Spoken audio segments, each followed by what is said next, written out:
Olá, pessoal! Sejam todos bem-vindos a mais um podcast da segunda-feira. Eu sou a Ana Paula, líder do Movimento Radiação.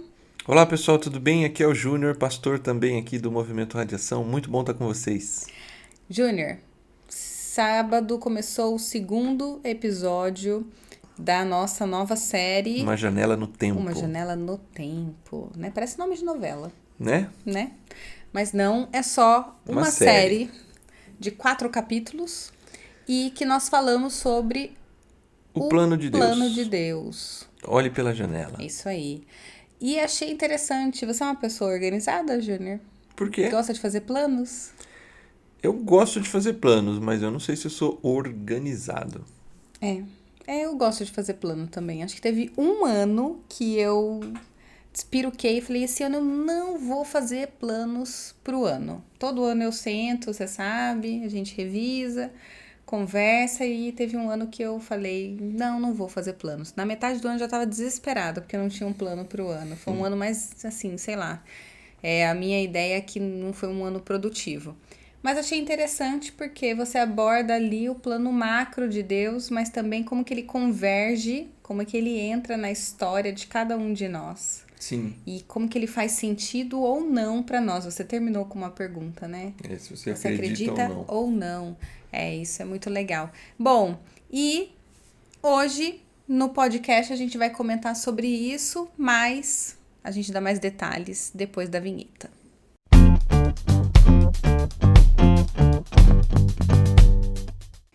Voltamos. Bom, Júnior, na reflexão de sábado, você usou uma expressão dizendo assim, que nós fomos duplamente alcançados pelo plano. Eu acho que é Sim. aqui que a gente vai se concentrar, pelo menos no início, no duplo alcance do plano.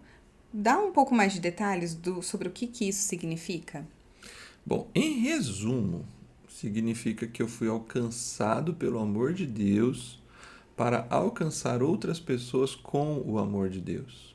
E a Bíblia vai chamar isso de ministério da reconciliação.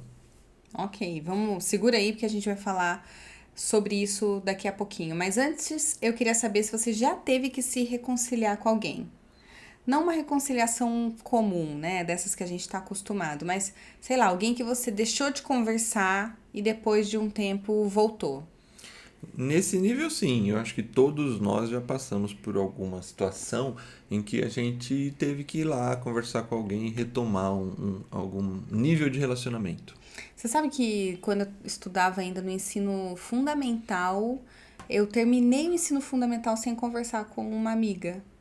Anos depois, olha que interessante, a gente se reencontrou nas redes sociais, aí óbvio, madura já, né? Uma pediu perdão pra outra.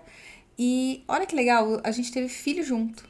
Sim, é um mês de diferença. Ah, tá. E aí Você... depois disso as crianças já se encontraram, né? Óbvio que por conta da distância, não tem mais um relacionamento de amizade como no tempo de colégio, mas fica a coisa assim gostosa de saber que tem que o laço de amizade não se perdeu. Acho que é algo assim bastante interessante. Não sei se alguém que tá ouvindo a gente já passou por isso. Só que se reconciliar com alguém é muito mais do que você voltar a falar com uma pessoa. É conseguir estabelecer uma aliança de novo, é voltar um relacionamento como era originalmente, antes de ter essa ruptura, antes de ter a separação, né? Eu acho que se é preciso ter uma reconciliação, é importante a gente imaginar que é porque não houve somente um afastamento, mas envolveu feridas emocionais, algo que te machucou, Sim. algo que te deixou marcas. E quando a gente fala de ofensa, necessariamente parece senso comum, mas a gente fala de um ofensor e de um ofendido. Sim. Não somente de um, né? Porque dependendo do problema, os dois se tornam ofensores e se tornam ofendidos também. É disso que se trata o plano de Deus. Ele é um grande plano de reconciliação. E talvez o que você contou da sua amiga, ele não alcance a reconciliação que a Bíblia trata. Porque é isso que você falou ali, voltar ao estado original. A gente não voltou. Isso, mas por uma circunstância. Sim, circunstância. Mas aqui a reconciliação se trata de voltar ao estado original. E é mais complicado ainda do ponto de vista do plano de Deus, porque, como você também falou, um relacionamento entre duas pessoas é difícil dizer que uma ofendeu e a outra é ofendida. A gente pode até dizer que uma começou, que uma está mais errada que a outra, Sim. mas geralmente num relacionamento entre seres humanos, quando se começam as ofensas, elas se tornam mútuas. Sim. Tanto que tem aquele ditado, né? Que uma história tem sempre 3 lados, né? O meu, O meu, o seu e a verdade. é. No caso da reconciliação com Deus, é muito claro pela palavra que ele não ofendeu a humanidade, mas ele foi ofendido. Sim. E é ele, o ofendido, quem decide planejar a reaproximação. A Parte dele. Isso, ele é que decide restaurar a aliança entre a humanidade e Deus. Tá, muito bom. Então a gente vai focar nisso agora. A gente vai olhar para um capítulo 5 da segunda carta de Paulo aos Coríntios. Puxa, bem hoje falar disso. Exatamente, gente. A gente tá gravando esse podcast agora, depois da derrota do São Paulo pro Corinthians de 1-0. Pra quem não sabe, magrinho. Só que o Júnior é São Paulino e eu sou corintiana. Eu tô aqui me segurando pra. E quem começou, quem falou foi você, não fui eu. É que é muito trágico, né? São Paulo escrevendo para os Coríntios. É bem hoje. Nem a Bíblia não te deu uma folga hoje, Júnior. Bom, vamos voltar aqui. A gente vai ler, então, 2 Coríntios. Se você não conhece, por que a gente fala segunda ou segundo? No Antigo Testamento, a gente só tem livros. Então, por exemplo, 1 Reis, 2 Reis. Primeiro livro de Reis. Primeiro segundo livro de Reis. E no Novo Testamento, nós temos cartas. Isso. Certo? Sempre quando tem primeiro, segunda, terceira, é sempre carta. Nunca é livro, nunca é evangelho. O evangelho é um só, né? O evangelho de Mateus, o evangelho de Lucas, de João, de Marcos. E o restante, que tem 1, 2, 3, é sempre carta. Então, é primeira carta, segunda carta. Fica aí como dica para você. Então, portanto, nós leremos agora 2 Coríntios 5, os versos 14 até o 21. Se você quiser acompanhar, como sempre, nova versão internacional. Aqui a gente está usando a nova versão internacional. Pois vamos lá, então. Pois o amor de Cristo nos constrange, porque estamos convencidos de que um morreu por todos, logo todos morreram. E ele morreu por todos para que aqueles que vivem já não vivam mais para si mesmos, mas para aquele que por eles morreu e ressuscitou. O plano, ele é tão amoroso que é constrangedor. Mas é uma palavra estranha, né? Falando... Pois o amor de Cristo nos constrange. Sabe por que constrange? Bom, por vários motivos, mas no contexto que a gente está usando aqui agora, porque é o ofendido que procura o ofensor.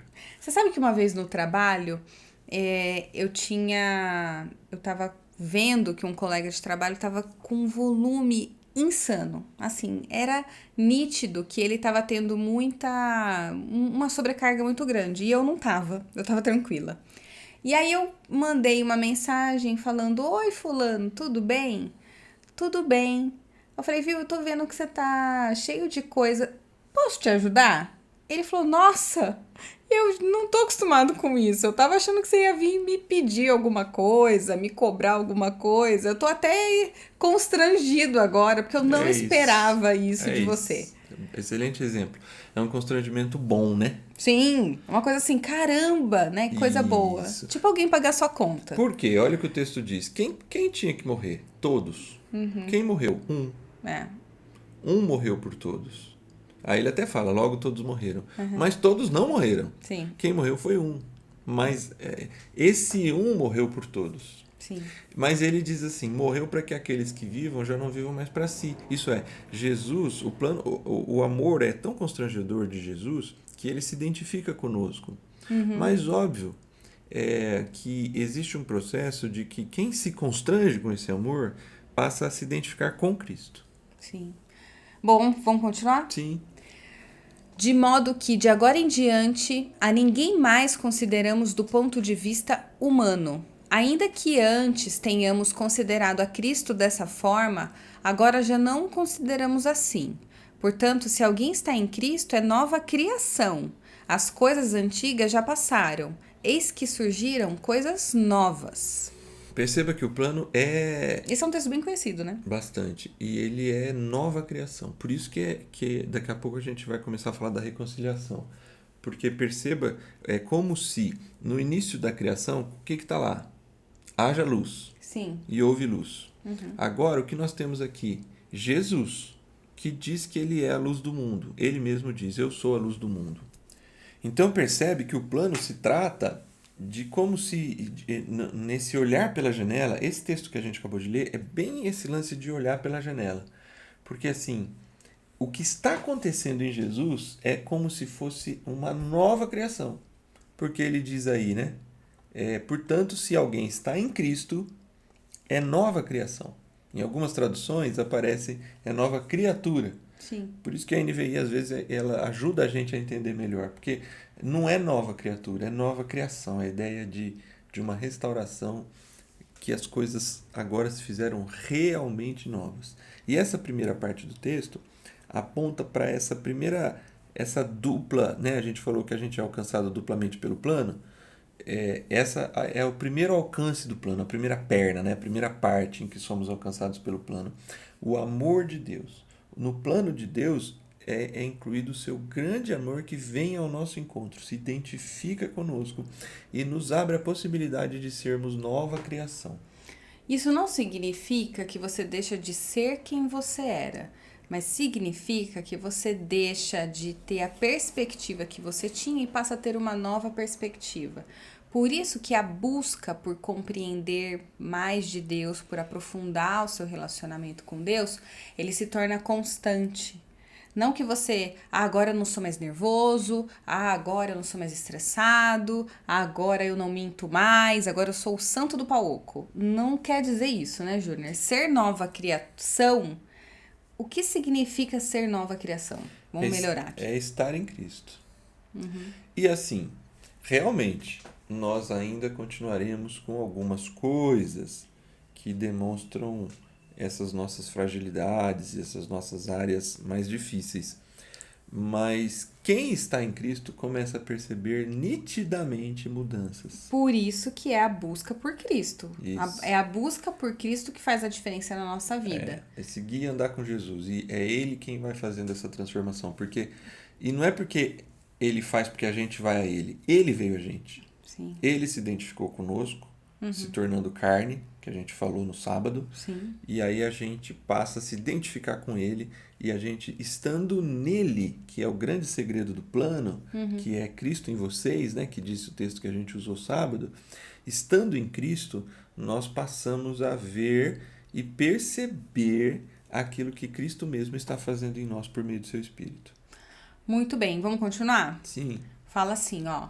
Tudo isso provém de Deus, que nos reconciliou consigo mesmo por meio de Cristo e nos deu o ministério da reconciliação. Ou seja, que Deus em Cristo estava reconciliando consigo o mundo, não lançando em conta os pecados dos homens, e nos confiou a mensagem da reconciliação. Percebe claramente a nossa parte no plano? Sim. Esse texto, como outros que lemos sábados, demonstra a centralidade de Jesus.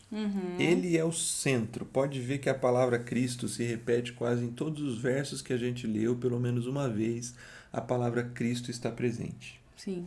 Tudo isso provém de Deus que nos reconciliou consigo mesmo por meio de Cristo.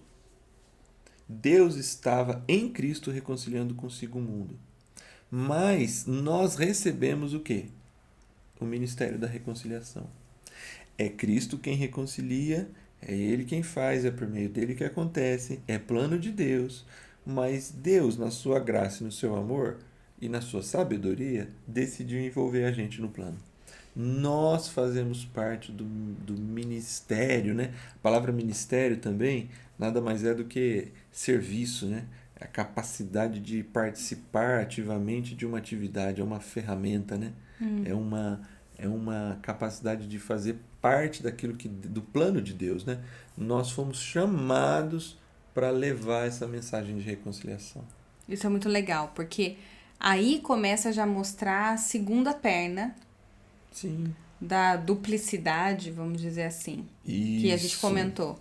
Porque aqui já tá trazendo, ó, você foi reconciliado, então você é um agente reconciliador também. E isso não pode ficar guardado para você. Não adianta você olhar para as pessoas e falarem assim, elas não pensam como eu. Nossa, agora eu olho para elas e vejo quão diferente eu tô. Não, você tem que desejar que essas pessoas passem pela mesma transformação que você passou ou Isso tá aí. passando, né? É o final do texto que a gente vai ler agora. Vamos lá. Portanto, somos embaixadores de Cristo, como se Deus estivesse fazendo seu apelo por nosso intermédio. Por amor a Cristo lhes suplicamos, reconciliem-se com Deus. Deus tornou pecado por nós aquele que não tinha pecado, para que nele nos tornássemos justiça de Deus. Isso. Esse texto final, de novo, abre uma janela porque nos dá uma visão do duplo alcance do plano. E aí eu vou usar aqui essas duas expressões presentes no texto, o amor e a justiça de Deus. Né? O amor de Cristo, que o texto mostra pra gente, ele nos motiva a ir às outras pessoas. Porque ele nos constrange. Sim. E alcançados pelo plano, nós nos identificamos com Jesus. E aí nós não vivemos somente para nós mesmos, mas decidimos viver para os outros. Não no sentido de uma preocupação com os outros, no sentido de cuidar da vida dos outros, mas numa preocupação de ter demonstrar o mesmo amor para os outros. E a justiça de Deus, que está no final do texto, né, que aqui ele volta a falar um pouco do plano, Deus tornou o pecado por nós aquele que não tinha pecado. Isto é, Jesus, ao se encarnar, ele paga o preço do nosso erro, das nossas falhas, e nos torna a justiça de Deus. Quantas histórias a gente já não soube de pais que tomaram o lugar dos filhos, por exemplo, num problema com trânsito? Sim. Ou assumiram a culpa por algo que não fizeram, para que a justiça não recaísse sobre o filho, mas recaísse sobre eles mesmos. Isso. Nesse sentido, Jesus ele justifica seres humanos que não mereciam a justificação, mas mereciam a justa condenação. Só que a justiça, quem se torna a justiça de Deus? Não sou eu, é Jesus. E aí, a partir de Jesus, eu me torno justiça de Deus, porque eu recebo a salvação. Então, voltando aqui no argumento, se o amor a Cristo nos motiva a ir aos outros, a justiça de Deus nos coloca em uma situação de gratidão a Deus por passarmos a nos entendermos justos, simplesmente porque Jesus pagou o preço. Nesse sentido, eu sou grato por ter me livrado de uma grande dívida. Grato, eu espalho e convido outros a viver o mesmo amor. E convidando outros, eu preciso sempre reconhecer em gratidão que se os outros vieram, continua sendo por causa de Cristo. E o que ele fez por nós é motivo de amor. E isso passa a se tornar um ciclo virtuoso em que eu entendo o duplo alcance do plano. Eu sou alcançado e grato, e eu recebo o amor e distribuo o amor, ensino a gratidão, e assim a gente segue a vida. Tem que ser mútuo. Não adianta receber e não dar. Não adianta guardar para si. Não adianta não deixar que a sua luz brilhe para outros. Sim. Certo? Deus fez de graça.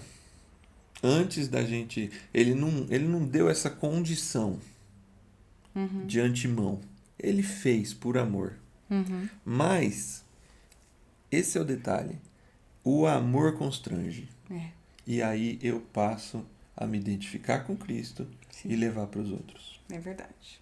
Isso aí. É como a gentileza gera gentileza, né? De E, uma maneira bem minimizada, né? e você gera uma corrente. Então, assim, você que está ouvindo a gente, se de alguma forma o amor de Cristo te alcançou, você deve também compreender e se isso fizer sentido, esse amor precisa também ser espalhado por você para outras pessoas. É isso aí. Então a gente já entra para refletir, experimentar e expressar.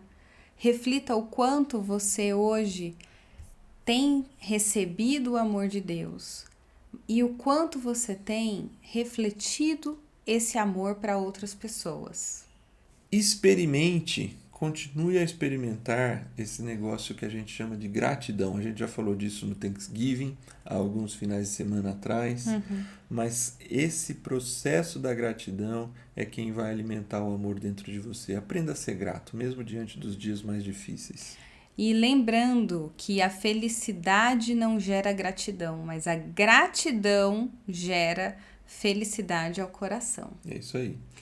E expresse, aí sim, reflita Jesus Cristo através da sua vida, através da sua forma de falar, através da assistência que você dá para outras pessoas, através da generosidade, o quão generoso você tem sido, não somente uma vez, duas, mas o quanto é um hábito seu a generosidade. Isso faz a diferença no seu modo de viver e reflita o quanto você tem com a sua forma de viver, seu estilo de vida, você tem anunciado Jesus Cristo e tem feito valer a mutualidade que nós comentamos aqui. O texto diz que nós somos embaixadores de Cristo. Lembre-se disso, você é a presença tangível de Cristo no mundo. É isso aí.